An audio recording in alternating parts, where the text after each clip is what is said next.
Gary Cooper stood at the kitchen counter, meticulously arranging a vase of freshly cut roses.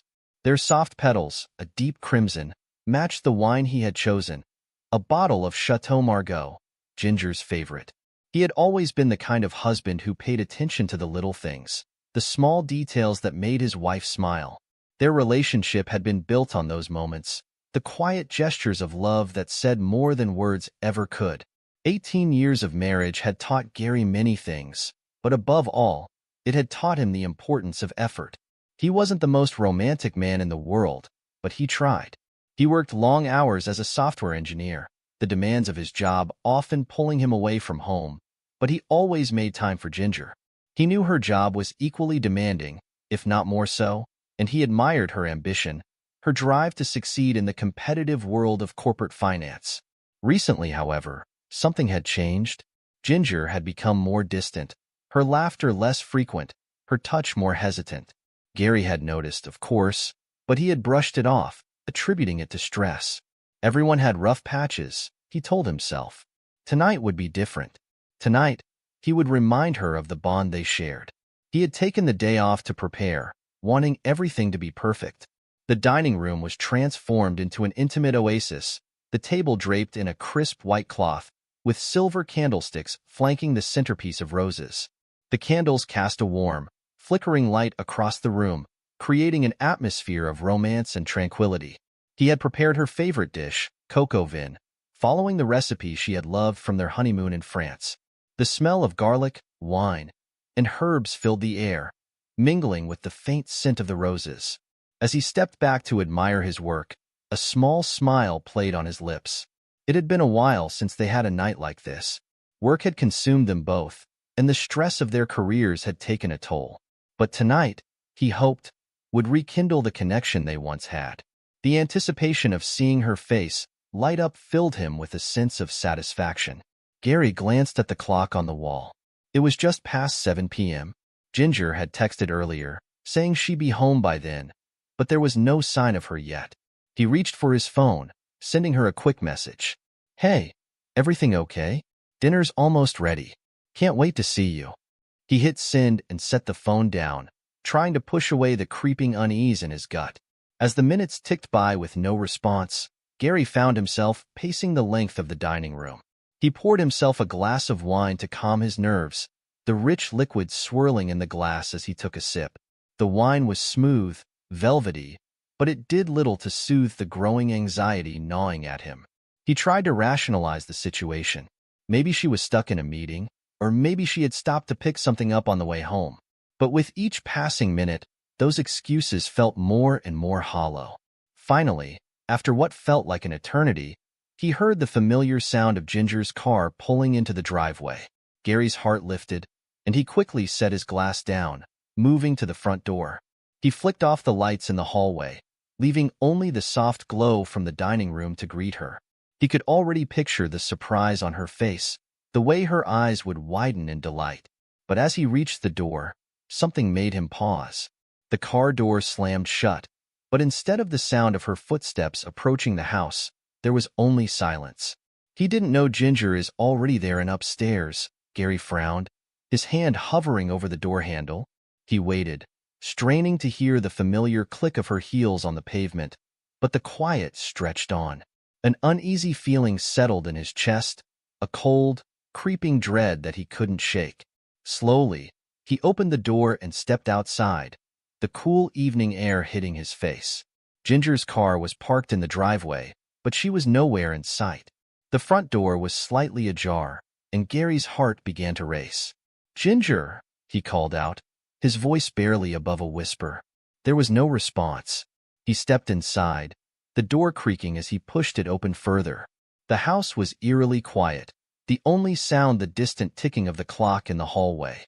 Gary's unease deepened as he moved through the house, his footsteps echoing on the hardwood floors. The living room was empty, the kitchen untouched since he had left it. He passed by the dining room, the table still set for two, the candles now burning low. Gary's pulse quickened as he approached the stairs. He could hear faint noises coming from upstairs, muffled voices that sent a chill down his spine. He took the stairs slowly, his hand gripping the banister, each step feeling heavier than the last. As he neared the top, the noises became clearer, soft moans, followed by a hushed giggle that made his blood run cold. His heart pounded in his chest as he reached the landing. The door to their bedroom was slightly ajar, a sliver of light spilling out into the darkened hallway.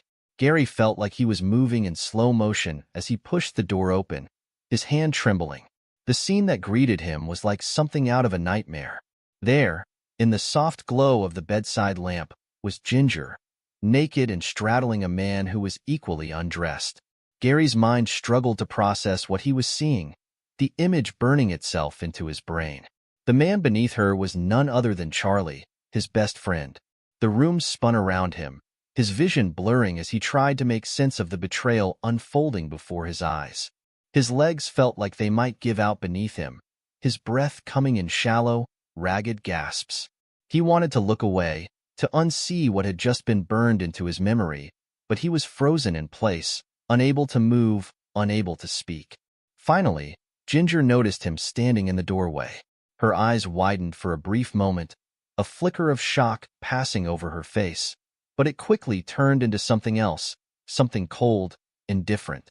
"Gosh, get the fuck out, man," she snapped, her voice laced with disdain. She didn't even bother to cover herself, her words dripping with arrogance. "I earn more than you, so I can do whatever I want." Her words hit him like a physical blow, the cruelty of them slicing through him with a precision that left him reeling. The woman he had loved, the woman he had devoted his life to, was standing before him, brazenly flaunting her betrayal with a callousness that turned his stomach. The room seemed to close in on him, the walls pressing in from all sides as a wave of anger surged up from deep within him. Something inside Gary snapped. The rage that had been simmering beneath the surface erupted in a torrent of fury that he could no longer contain. He lunged forward, his vision going red as he grabbed Ginger by the arm and yanked her off Charlie, throwing her to the ground with a force that left her stunned. Charlie scrambled to get up, but Gary was quicker.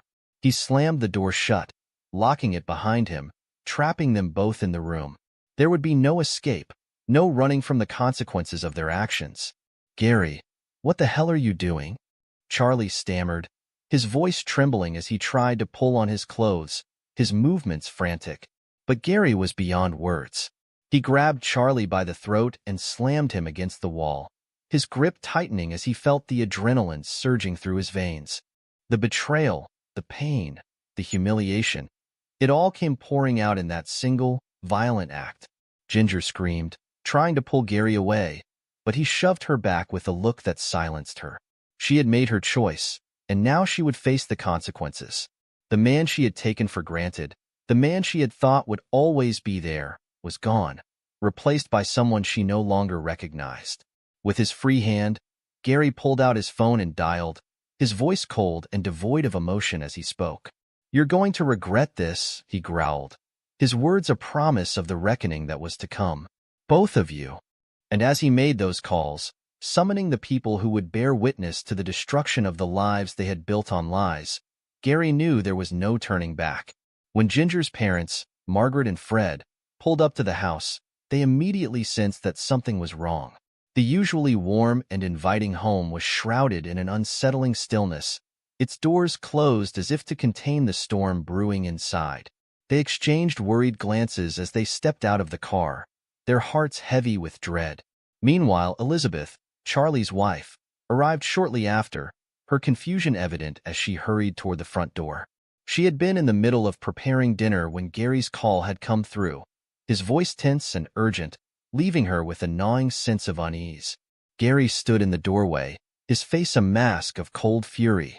His usually calm demeanor was replaced with an intensity that made Margaret pause as she approached.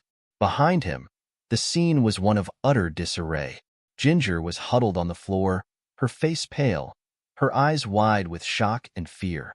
Charlie stood a few steps away, his shirt hastily buttoned, his hair tousled, a stark contrast to the composed man they all knew. "Gary, what's going on?" Margaret asked, her voice trembling as she tried to make sense of the chaos before her. Fred stepped forward, his brow furrowed with concern, but Gary raised a hand to stop him. No, don't, Gary said, his voice cold and sharp. You need to hear this. He didn't mince words. He laid out everything he had witnessed, every detail of their betrayal, sparing no one from the harsh truth. His voice was steady, but there was a venomous edge to it that sent shivers down Ginger's spine. Margaret's face drained of color as she listened, her hands trembling as she clutched her husband's arm for support. Fred, usually a stoic man, looked utterly shattered, his eyes reflecting the pain of a father who had just seen his daughter's life unravel before him. As the weight of Gary's words sank in, Elizabeth, who had been standing in stunned silence, suddenly collapsed into a chair, her legs no longer able to support her. Tears streamed down her face, her world crumbling just as Gary's had. She looked at Charlie, her eyes pleading for some explanation, some denial that would make it all go away, but he couldn't bring himself to meet her gaze. "Ginger, how could you?" Margaret whispered, her voice barely audible as she stared, unable to comprehend the reality before her. Ginger opened her mouth to respond, but no words came out. The room felt suffocating, the air thick with tension and the unspoken agony of everyone present. But Gary wasn't finished. His anger was a living thing, simmering just beneath the surface, threatening to erupt at any moment. He reached into his pocket and pulled out Ginger's phone, the device that had confirmed his worst fears. He had suspected something was off for weeks, the late nights, the secretive behavior, the sudden distance between them. He had tried to push the thoughts away, to trust the woman he had vowed to spend his life with, but the nagging doubts had refused to be silenced. His hands shaking as he navigated to her messages. What he found had made his blood run cold. Dozens of texts and pictures exchanged between Ginger and Charlie, detailing the affair in explicit detail. The words they had written to each other, the intimate photos, the plans they had made, it was all there, laid bare for him to see. He scrolled through the messages again, the bile rising in his throat as he relived the moment of discovery. Then, with a forceful gesture, he threw the phone at Ginger's feet, the screen still lit up with the incriminating evidence. "Explain this," he demanded, his voice shaking with anger. His eyes locked onto her with a gaze that could cut through steel. Ginger flinched as the phone hit the ground, the harsh light illuminating the damning texts. She tried to stammer out an excuse, her lips trembling as she searched for words, but there was no denying the truth. The weight of her actions hung heavy in the room, suffocating everyone present. "Gary, I'm sorry," she finally managed to whisper, her voice breaking under the pressure of her guilt. But her apology felt hollow, meaningless in the face of the devastation she had wrought. Gary's eyes, cold and unyielding, shifted to Charlie, who had been silent throughout the entire confrontation.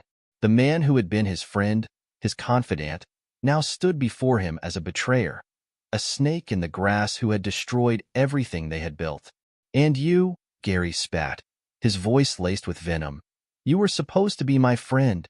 How long has this been going on?" Charlie looked down, unable to meet Gary's gaze.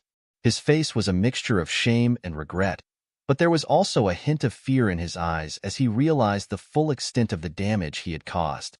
"It just happened, man. I didn't mean for it to go this far," he muttered, his voice barely above a whisper.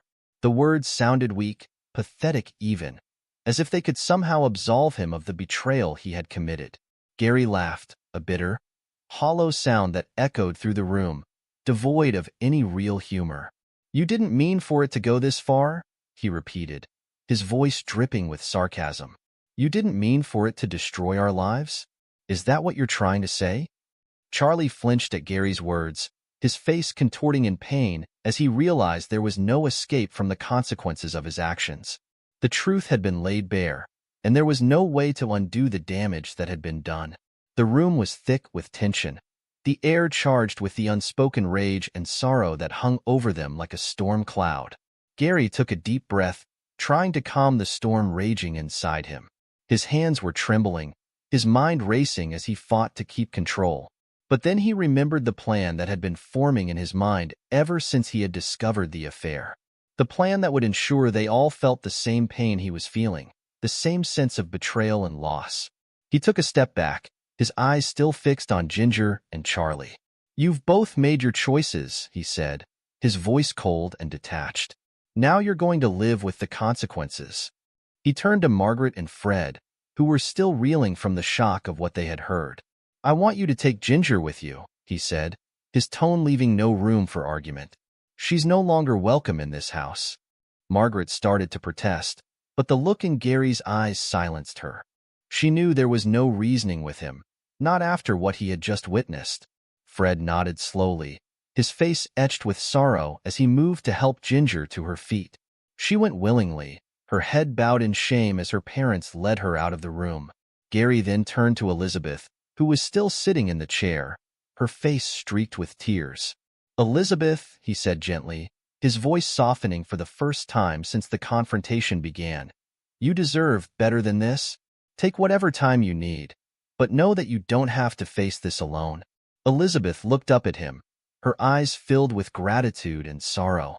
She nodded, wiping away her tears as she stood up, her movements slow and unsteady. "Thank you, Gary," she whispered, her voice thick with emotion. "I don't know what I'm going to do, but I appreciate it."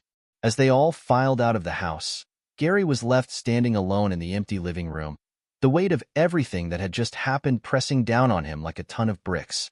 The anger that had fueled him was starting to fade, replaced by a deep, aching emptiness that threatened to swallow him whole. He had unmasked the truth, but in doing so, he had destroyed everything he had once held dear. Gary Cooper had always been a man of reason, a man who prided himself on his ability to remain composed even in the face of adversity. But that night, as he watched his marriage crumble before his eyes, something inside him shifted. The love he once felt for Ginger had been replaced by a cold, calculating fury, and he knew that the time for reason was over. He wouldn't resort to mere physical violence. That would be too simple, too fleeting.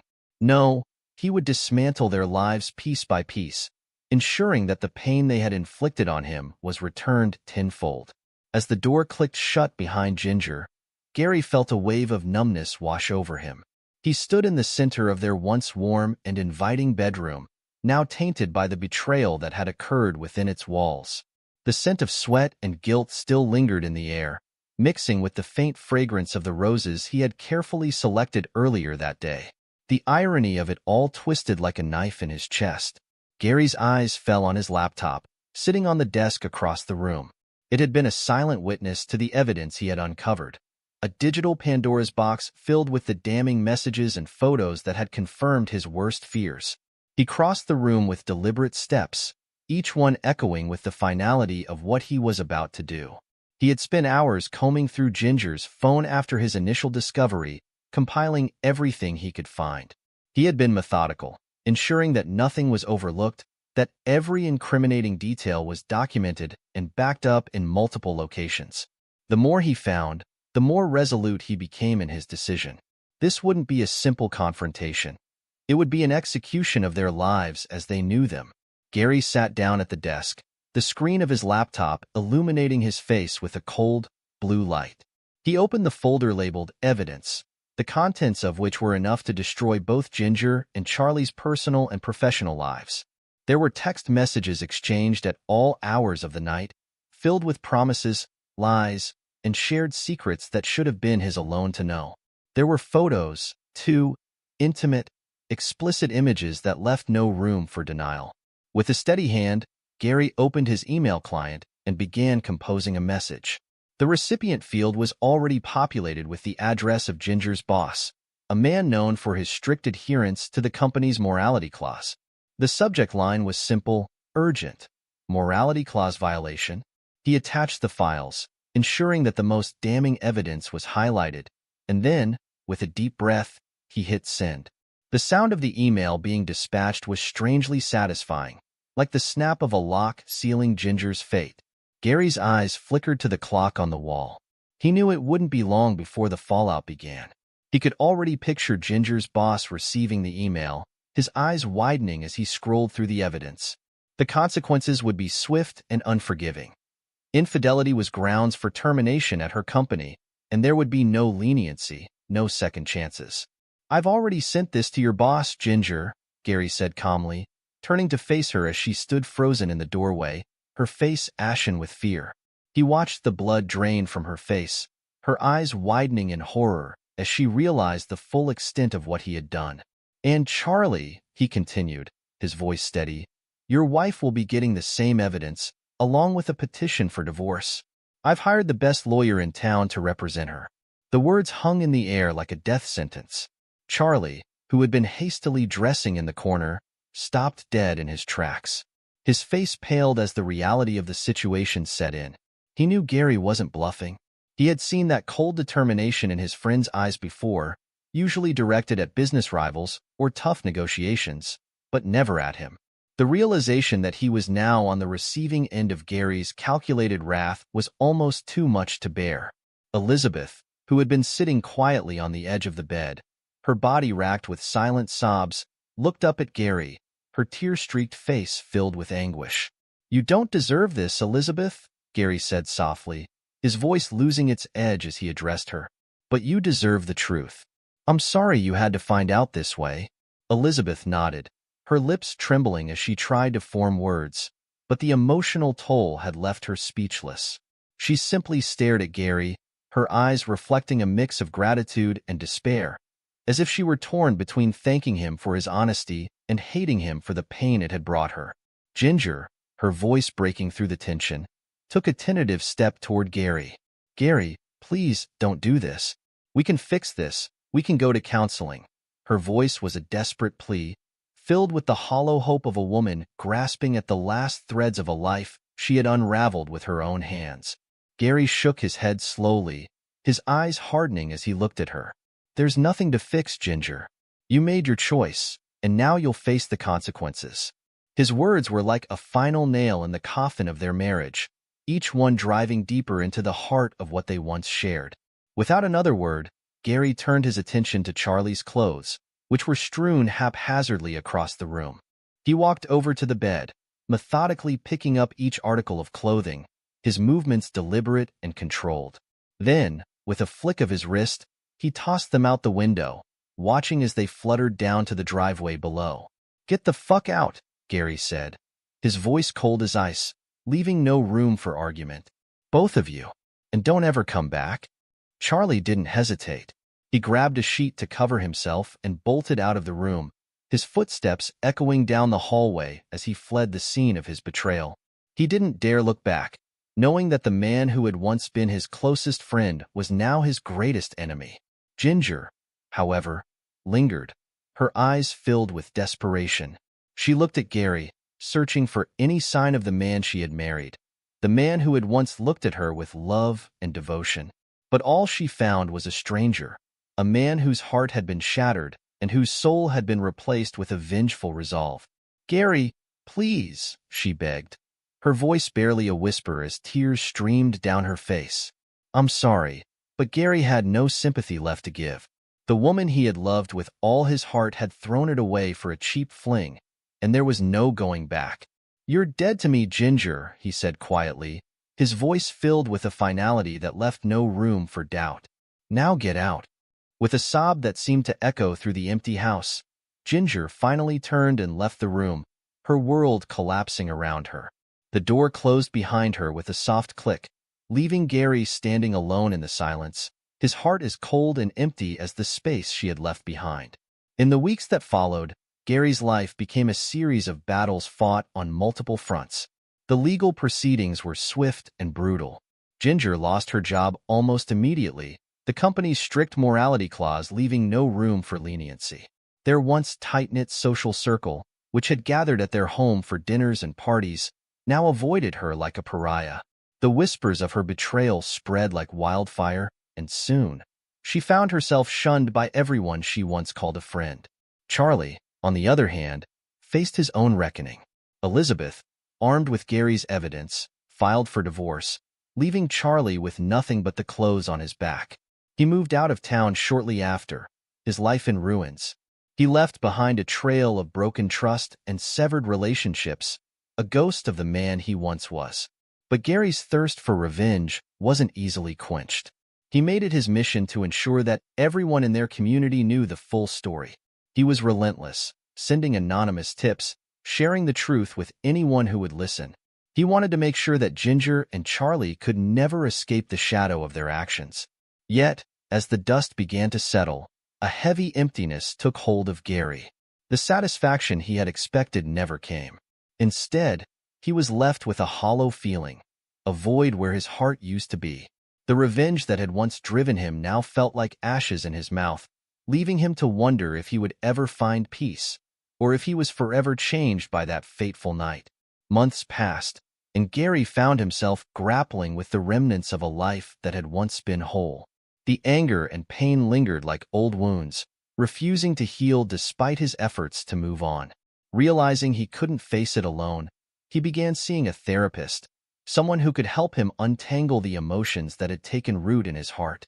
Each session was a small step toward understanding, but the road to recovery was long and fraught with setbacks.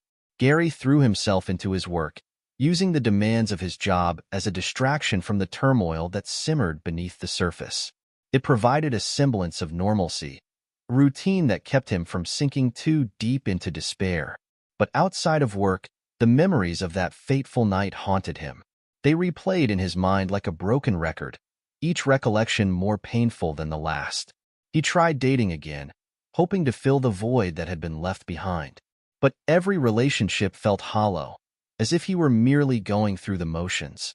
The trust he once placed so easily in others had been shattered, and no matter how hard he tried, he couldn't shake the fear that he would be betrayed again.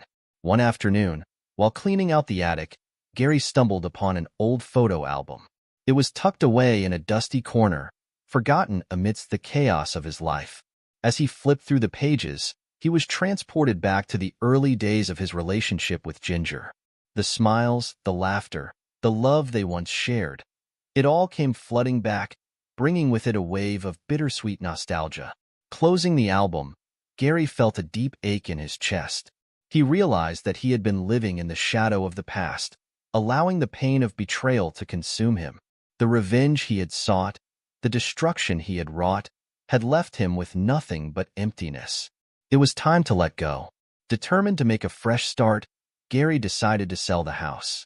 The walls that had once been filled with warmth and love were now tainted with memories he no longer wanted to carry. Packing up his belongings, he moved to a new city, far from the place that had become a prison of his own making. As he settled into his new surroundings, Gary felt a glimmer of hope. It was faint, barely noticeable, but it was there, a small spark of something that had been missing for far too long. He knew the road ahead wouldn't be easy, that the scars of the past would take time to heal. But for the first time in months, he allowed himself to believe in the possibility of happiness. And so, Gary embarked on a new journey, leaving behind the pain of the past in search of a future where he could finally find peace. It was a journey filled with uncertainty, but also with the promise of something better, a life where he could learn to trust again, to love again, and to build something new from the ashes of what once was.